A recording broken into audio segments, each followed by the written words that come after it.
संगत जी, सत्संग में हम अक्सर सुनते हैं कि बाबा जी बार बार अपने सेवकों को यही समझाते हैं, भजन सिमरन करो, सेवा करो, सत्संग सुनो। लेकिन कई बार संगत के मन में एक सवाल उठता है कि जब कोई सेवक सच्चे मन से गुरु के बताए रास्ते पर चलता है, तब बाबा जी उस पर कैसी दया करते हैं। क्या बाबा जी केवल आध्यात्मिक सहारा देते हैं या उसके जीवन के छोटे छोटे दुखों को भी महसूस करते हैं? क्या गुरु केवल सेवक को देखते हैं या उसके पूरे परिवार की संभाल करते हैं? आज हम एक ऐसी ही भावुक साखी सुनेंगे जो यह समझाएगी कि गुरु की दया कैसे होती है, गुरु अपने सेवक को कैसे देखते हैं और कैसे बिना बताए भी उसकी हर पीड़ा को जान लेते हैं।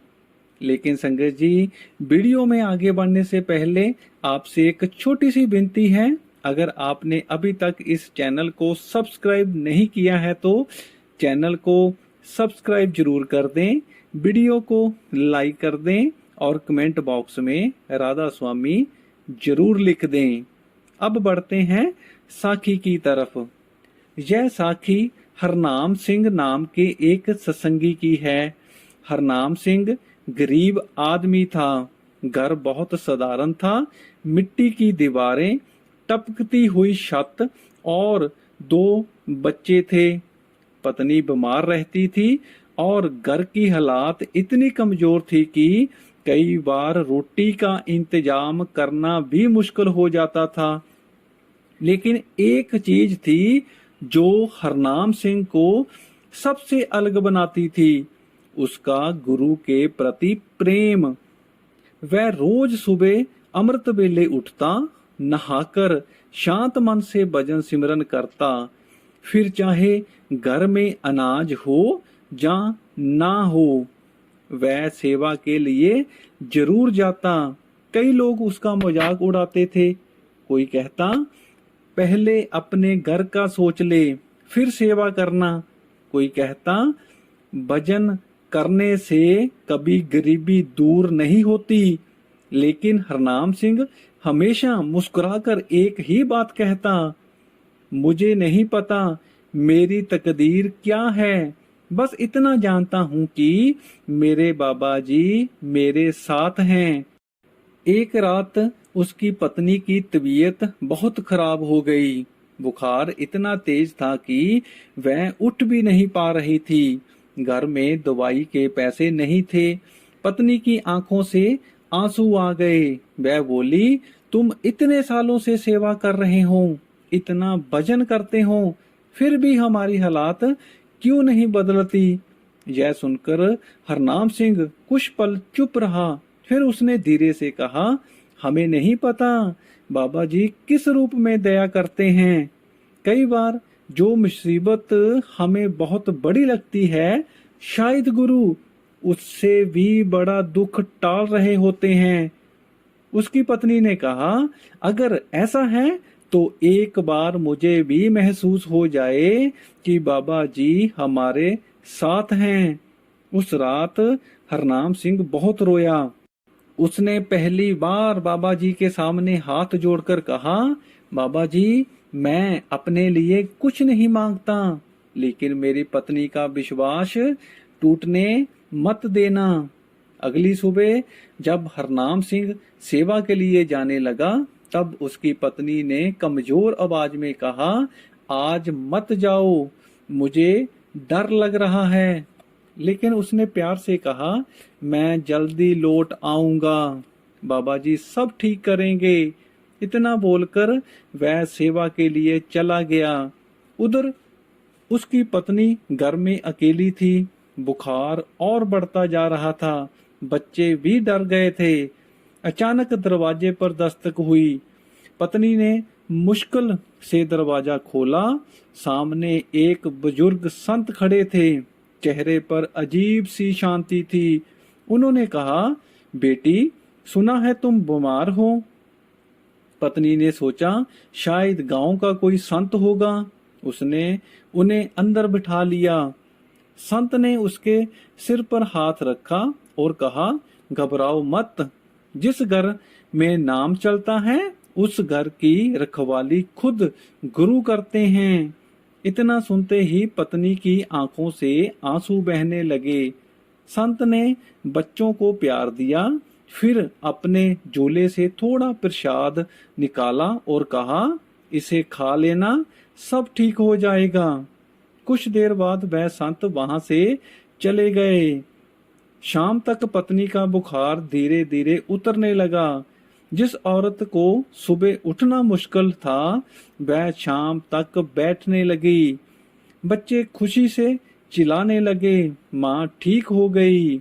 जब हरनाम सिंह वापस घर आया और उसने अपनी पत्नी को बैठा देखा, उसकी आंखें भर आई। पत्नी रोते हुए बोली, आज बाबा जी खुद हमारे घर आए थे। हरनाम सिंह हैरान रह गया। उसने पूछा, क्या मतलब?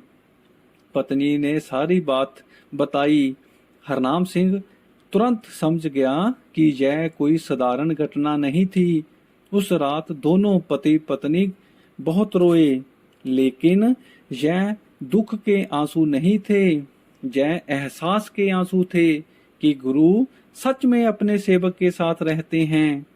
लेकिन असली परीक्षा अभी बाकी थी। कुछ महीनों बाद गांव में बहुत बड़ी बीमारी फैल गई। कई घरों में लोग बीमार पड़ने लगे। हरनाम सिंह के दोनों बच्चे भी उस बीमारी की चपेट में आ गए। डॉक्टर ने कहा, स्थिति बहुत गंभीर है। पत्नी घबरा गई। वह रोते हुए बोली, अब क्या होगा? लेकिन हरनाम सिंह शांत था। उसने कहा, जिस गुरु ने अब तक संभाला है वही आगे भी संभालेगा। उस रात वह बच्चों के पास बैठकर भजन करता रहा। करीब आधी रात को उसे ऐसा महसूस हुआ जैसे कमरे में कोई मौजूद हो। पूरा कमरा एक अजीब सी शांति से भर गया। उसने आंखें खोली। उसे ऐसा लगा जैसे बाबा जी बच्चों के सिर पर हाथ फेर रहे हो। हरनाम सिंह की आंखों से आंसू बहने लगे। वह बोला, बाबा जी मेरे बच्चों को बचा लो। उसके अंदर से आवाज आई, डर मत, जो नाम से जुड़ा है उसकी नाव मैं खुद पार लगाता हूँ। सुबह डॉक्टर दोबारा बच्चों को देखने आया। कुछ देर जांच करने के बाद वह हैरान रह गया। उसने कहा, कल रात तक हालात बहुत खराब थी, लेकिन अब खतरा टल चुका है। पत्नी रोते हुए जमीन पर बैठ गई। उसे पहली बार महसूस हुआ कि गुरु की दया केवल शब्द नहीं होती, वह सचमुच अपने सेवक और उसके परिवार की भी रक्षा करते हैं। गांव के लोग यह सब देखकर हैरान थे। एक आदमी ने हरनाम सिंह से पूछा, तुम्हारे पास ना पैसा है ना कोई बड़ा सहारा, फिर भी हर मुसीबत से तुम टूटते क्यों नहीं? हरनाम सिंह मुस्कुराया और बोला, क्योंकि मैं अकेला नहीं हूँ, मेरे बाबा जी मेरे साथ हैं। उस आदमी ने पूछा, क्या तुम्हें बाबा जी दिखाई देते हैं? हरनाम सिंह बोला, गुरु को आंखों से नहीं एहसास से देखा जाता है। जब पूरी दुनिया साथ छोड़ देती है और फिर भी अंदर उम्मीद जिंदा रहती है, समझ लेना गुरु पास खड़े हैं। समय बीतता गया। एक दिन हरनाम सिंह की पत्नी को पता चला कि उसे गंभीर बीमारी है। डॉक्टर ने जवाब दे दिया। पत्नी टूट गई। उसने रोते हुए कहा, मैं मरना नहीं चाहती, मेरे बच्चे छोटे हैं। हरनाम सिंह भी अंदर से टूट चुका था, लेकिन उसने अपने आंसू छिपाए। उस रात दोनों ने मिलकर बहुत भजन किया। पत्नी ने हाथ जोड़कर कहा, बाबा जी अगर मेरी सांसें खत्म हो रही है तो मुझे अपने चरणों में जगह देना। उसकी पत्नी की हालात लगातार बिगड़ती जा रही थी, लेकिन अजीब बात यह थी कि उसके चेहरे पर डर नहीं था। आधी रात को उसने अपने पति का हाथ पकड़ा और मुस्कुराकर कहा, आज कमरे में बहुत प्रकाश है, क्या तुम्हें दिखाई नहीं दे रहा? हरनाम सिंह रोने लगा। पत्नी ने कहा, रो मत, बाबा जी आ गए हैं। उसके चेहरे पर एक अनोखी शांति थी। कुछ देर बाद उसने धीरे से नाम लिया और उसकी सांसें रुक गई। लेकिन कमरे का माहौल ऐसा था जैसे कोई दुख नहीं बल्कि किसी आत्मा को उसके असली घर ले जाया गया हो। पत्नी के जाने के बाद लोगों ने सोचा कि अब हरनाम सिंह टूट जाएगा, लेकिन अगले ही दिन वह सेवा में पहुंच गया। लोग हैरान थे। एक बुजुर्ग ने पूछा, तुम्हें दुख नहीं हो रहा? हरनाम सिंह की आंखों से आंसू आ गए। वह बोला, दुख बहुत है, लेकिन सुकून भी उतना ही है, क्योंकि मुझे पता है कि मेरी पत्नी अकेली नहीं गई, बाबा जी उसे अपने साथ लेकर गए हैं। संगत जी, गुरु की दया हमेशा पैसा या दुनियावी सुख के रूप में नहीं आती। कई बार गुरु हमारे दुखों को छोटा कर देते हैं, कई बार आने वाली बड़ी मुसीबत को टाल देते हैं, कई बार हमें टूटने से बचा लेते हैं। कई बार दुख तो वही रहता है, लेकिन उसे सहने की ताकत गुरु दे देते हैं। यही गुरु की सबसे बड़ी दया है। गुरु अपने सेवक की पहचान उसके कपड़ों से नहीं करते, ना उसकी दौलत से।